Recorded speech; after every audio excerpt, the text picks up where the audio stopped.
Friends, let's try this science experiment now. Plastic wrap over the jar. Keep the plastic wrap in place with an elastic band. Sprinkle a few rice grains over the plastic wrap. Hit the jar with the pencil.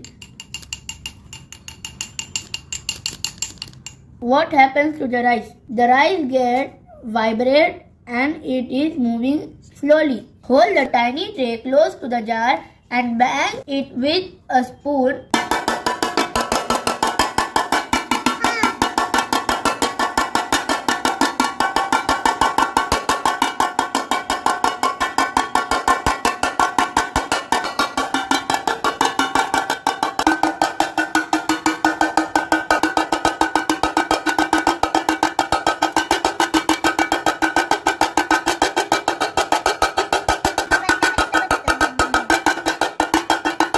What happens to the rice? The rice gets vibrate faster and moves down.